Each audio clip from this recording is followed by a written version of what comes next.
السلام علیکم ورحمۃ اللہ وبرکاتہ۔ نحمده ونصلي على رسوله الكريم اما بعد، اعوذ باللہ من الشیطان الرجیم، بسم اللہ الرحمن الرحیم۔ تبارک الذی بیدہ الملک وهو على كل شیء قدیر، الذی خلق الموت والحیاة لیبلوکم ایکم احسن عملا، صدق اللہ العظیم۔ اس وقت ساری دنیا کا بہت بڑا حصہ پسماندہ ممالک کے علاوہ، افریقی ممالک کے علاوہ، ترقی یافتہ اور ترقی پذیر دونوں قسم کے ممالک زبردست تاریخی وبائی مرض کے شکار ہیں۔ پوری دنیا قید خانہ بن چکی ہے۔ انٹرنیشنل فلائٹس، ڈومیسٹک فلائٹس، بسیں، کاروبار، تجارتیں ٹھپ پڑ چکی ہیں۔ کورونا وائرس جو 400 مائکرو قطر بہت چھوٹا جرثومہ ہے، جس کے ذریعے سے اللہ تعالیٰ نے ساری دنیا کو ہلا دیا، ابابیل کے چھوٹے چھوٹے سنگریزوں سے بھی کم۔ انسانوں کو سوچنا چاہیے، جب اس کورونا کے بیکٹیریا اور جرثومہ کی یہ طاقت ہے تو اس کے بنانے والے رب کی کیا طاقت ہوگی۔ بہت سارے عبرت کے موقع ہیں، اللہ کی توحید سمجھ میں آتی ہے۔ وہ ملک جو ساری دنیا پر اپنی ٹیکنالوجی کا دبدبہ اور اپنی مشینی طاقت پر ناز، ان کی چولیں ہل گئی، رات دن کی نیندیں حرام ہو گئی، چین چھن گیا، پتہ چلا کہ انسانی مشنری اور انسانی عقلیں کافی نہیں ہیں۔ ہم مسلمانوں کا ایمان بڑھ جانا چاہیے۔ اللہ تعالیٰ نے کتنا کرم کیا۔ وَيُحَرِّمُ عَلَيْهِمُ الْخَبَائِثَ، ایسے جانوروں کو حرام کر دیا جو جنگلی ہیں، جو ذبح کیے بغیر لوگ استعمال کرتے ہیں، زندہ چوہے، چمگاڈر کا سوپ۔ جن جنگلی جانوروں کا کھانا انسانوں کے لیے اس بدترین قسم کے وائرس کے پیدا ہونے کا ذریعہ بنا ہے۔ صحت کے ادارے ساری دنیا میں کہہ رہے ہیں کہ اب شراب پینا چھوڑ دیا جائے۔ شراب پینا تباہی کی ابتدا ہے۔ اس وائرس کے ذریعے سے اللہ تبارک و تعالیٰ نے ایک مثبت تربیتی پہلو کو بھی ظاہر کیا۔ انسان جب گھروں میں بند ہو گئے اور تجارتی سماجی سرگرمیاں ٹھپ پڑ گئیں، حکومتوں کی طرف سے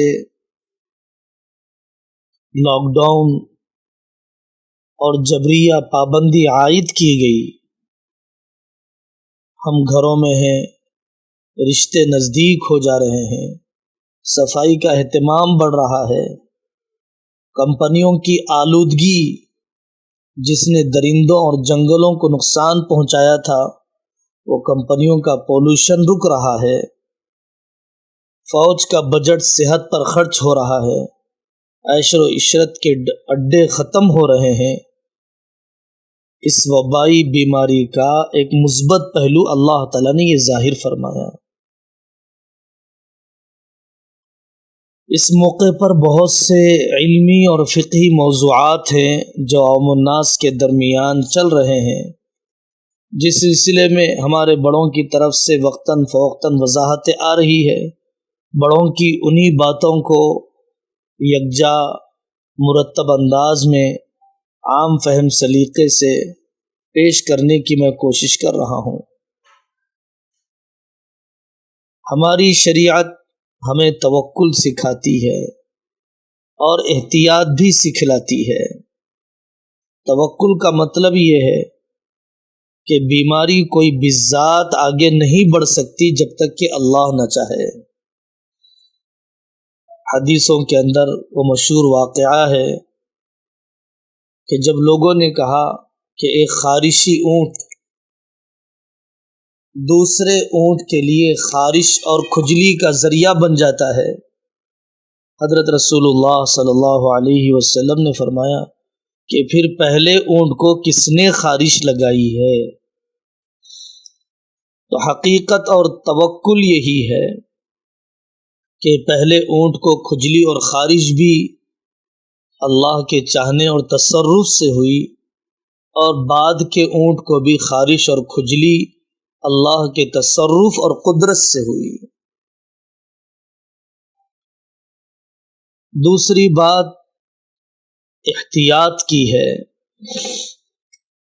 حضرت رسول اللہ صلی اللہ علیہ وسلم کی صاف حدیث ہے مسلم شریف کی، جس وقت وبائی بیماریاں پلیگ وغیرہ پھیلنے لگ جائے، فَإِذَا سَمِعْتُمْ بِهِ بِأَرْضٍ فَلَا تَقْدَمُوا عَلَيْهِ وَإِذَا وَقَعَ بِأَرْضٍ وَأَنْتُمْ بِهَا فَلَا تَخْرُجُوا فِرَارًا مِّنْهُ۔ جب کسی جگہ پر تم رہو اور وہاں پر طاعون پھیل چکا ہو تو وہاں سے ہرگز نہ نکلنا، اور کسی جگہ پر طاعون اور وبائی مرض کے بارے میں تم سنو تو ہرگز وہاں نہ جانا۔ احتیاط کرنے کا بھی حکم دیا گیا۔ ایمان والا احتیاط کرتا ہے اس ایمانی کیفیت کے ساتھ کہ اللہ کا حکم ہے اس لیے میں احتیاط کر رہا ہوں، اگر موت مقدر ہے تو ایسے ملک اور ایسے علاقے میں رہ کر بھی مروں گا جہاں پر طاعون نہیں ہے، اور اگر زندگی اللہ نے طے کر رکھی ہے تو طاعون اور وبائی امراض کے سائے میں رہ کر بھی اللہ مجھے باحیات رکھیں گے، باقی رکھیں گے۔ احتیاط کے نام پر توکل نہ چھوڑا جائے۔ احتیاط اور بچاؤ کی تدبیر کرتے ہوئے آدمی مایوسی کی کیفیت میں ہے، بزدلی کی کیفیت میں ہے، نہ جانے موت کا حملہ کب ہو جائے۔ تو احتیاط کے نام پر بے توکلی نہ ہو، اور توکل کے نام پر آدمی بے احتیاطی نہ کرے، اس لیے کہ احتیاط بھی توکل کا تقاضا ہے۔ حضرت آقا صلی اللہ علیہ وسلم نے فرمایا، اعقل و توکل علی اللہ، اپنے جانور کو باندھ اور اللہ کی ذات پر بھروسہ کر۔ دوسری بات اس موقع پر یہ آزمائش ہے یا عذاب ہے۔ دنیا امتحان کی جگہ ہے، اور دنیا میں معاملہ اللہ تعالیٰ کا من حیث المجموع ہوا کرتا ہے۔ اکثر بندے خبیث اور ظالم ہوں، اللہ کا عذاب آتا ہے۔ تو اس موقع پر جو اللہ کے نیک بندے ہیں ان کے لیے آزمائش اور ترقی درجات کا ذریعہ ہے، اور جو اللہ کے کافر اور فاجر بندے ہیں ان کے لیے عذاب ہے، اللہ تعالیٰ کی طرف سے تعزیان عبرت ہے، اللہ تعالیٰ کی طرف سے جھٹکے ہیں اپنے سے قریب کرنے کے لیے۔ ایک ہی مصیبت اور ایک ہی وبا دو قسم کے آدمیوں کے لیے الگ الگ اثر رکھتی ہے۔ ایسا جب سے دنیا بنی ہے اس وقت سے یہ ہوتا رہا ہے۔ ایسا بھی سوچا جا سکتا ہے کہ جن لوگوں نے اپنے ملک میں وہاں کی اقلیتوں اور کمزوروں پر ظلم کیا، ان کو سوتیلا اور دوسرے درجے کا شہری بنا دیا، ان کے حقوق چھین لیے گئے، ان پر مذہبی پابندیاں عائد کی گئی، اس کی سزا کے طور پر اللہ نے ان قوموں کے ساتھ کیا۔ یہ بھی کہا جا سکتا ہے کہ وَلَا فَشَ الزِّنَا فِي قَوْمٍ قَطْ إِلَّا كَثُرَ فِيهِمُ الْمَوْتِ، جس قوم میں بے حیائی پھیل جاتی ہے اللہ تعالیٰ اس قوم کے اندر اب نارمل ڈیتھ اور غیر طبعی اموات کو بڑھا دیتے ہیں۔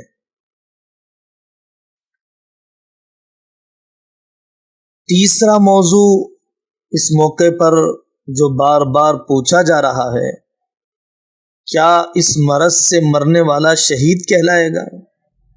کچھ عرب علماء کی تحریروں کو دیکھا، بعض حضرات کا خیال یہ ہے کہ چونکہ یہ کورونا وائرس وبائی مرض ہے اور طاعون بھی وبائی مرض ہے، طاعون میں مرنے والا جیسے شہید ہے، اس میں مرنے والا بھی شہید ہے۔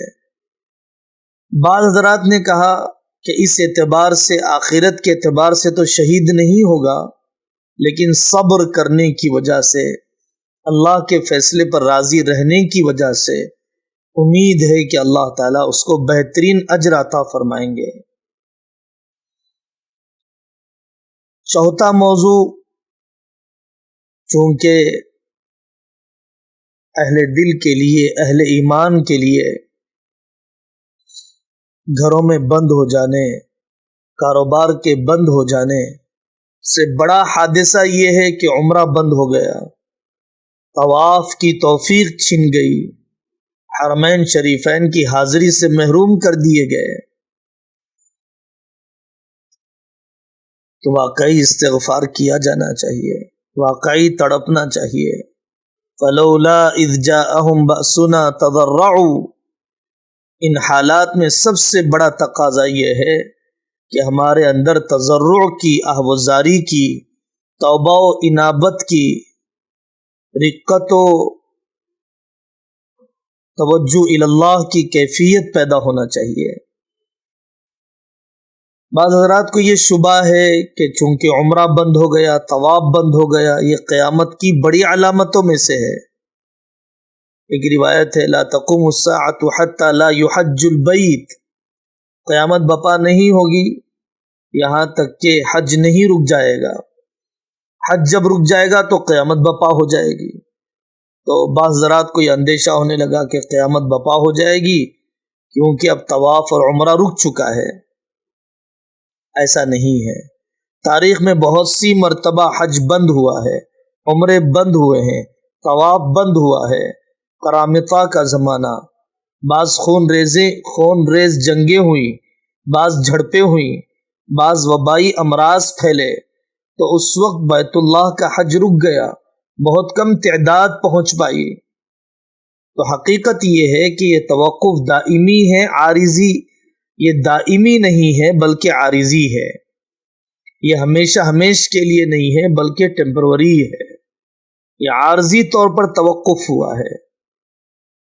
یہی وجہ ہے کہ دوسری حدیثوں کو اگر دیکھا جائے اس میں حضرت رسول اللہ صلی اللہ علیہ وسلم نے فرمایا کہ یاجوج ماجوج کے بعد بھی حج جاری رہے گا، یاجوج اور ماجوج کے خروج کے بعد بھی حج و عمرہ جاری رہے گا۔ تو اس وقت عارضی طور پر عمرے یا طواف کا رک جانا اس حدیث کا مصداق نہیں ہے، اور نہ ہی یہ قیامت کے فوراً قائم ہو جانے کی علامت ہے۔ بچاؤ کی تدبیر میں صدقہ خیرات ہے، بادروا بالصدقۃ فإن البلاء لا يتخطاها، صدقہ کرنے میں جلدی کرو اس لیے کہ بلائیں اس کو پھاند کر نہیں آ سکتی ہیں۔ ایسے موقع پر بہت لمبی مدت کے لیے لاک ڈاؤن کا ہونا اور جبریہ پابندی کا ہونا، جو روزانہ مزدوری کر کے جینے والے لوگ ہیں ان کے لیے کافی تکلیف دہ صورتحال ہوگی۔ ایسے حضرات کا خیال رکھا جانا چاہیے ایسے حضرات کی امداد کی جانی چاہیے، انہی ضابطوں کے مطابق جو حکومت نے کہا ہے کہ امداد کرنے والے لوگ گھر گھر جائیں، گروپ کی شکل میں نہ جائیں، سامان تیار کر کے دروازے کے باہر رکھ دیں اور صاحب مکان سے کہے کہ وہ دروازے سے سامان اٹھا لیں۔ گیدرنگ، سوشل گیدرنگ کی کوئی شکل پیش نہ ہے، اجتماعی طور پر ایک جگہ پر جڑنے کی کوئی شکل پیش نہ ہے، جس کی وجہ سے یہ بیماری بڑھ رہی ہے۔ تو اس وقت یہ صدقہ اور خیرات کا اہتمام، خاص دعاؤں کا اہتمام، لا الہ الا انت سبحانک انی کنت من الظالمین، اللہم انی اعوذ بک من البرص والجذام والجنون ومن سیء الاسقام، اللہم انی اسألک من فجاءة الخیر ونعوذ بک من فجاءة الشر، الحمد للہ الذی عافانی مما ابتلاک به وفضلنی علی کثیر ممن خلق تفضیلا۔ دوسرے درجے میں ان وظیفوں کا اہتمام بھی کیا جا سکتا ہے جو بعض اللہ والوں نے اور بعض اکابر نے اپنے خوابوں کے حوالے سے ذکر کیا ہے، ان وظیفوں کا اہتمام بھی کیا جا سکتا ہے، لیکن وظیفوں کا درجہ ان مسنون دعاؤں کے بعد کا ہے۔ بہت بہترین موقع ہے اپنے گھر میں تعلیمی ماحول زندہ کرنے کا، سیکھنے سکھانے کا ماحول زندہ کرنے کا، رشتوں کے جوڑنے کا۔ اللہ تبارک و تعالیٰ نے بہترین موقع عطا فرمایا ہے، اس کی قدر کرنا چاہیے۔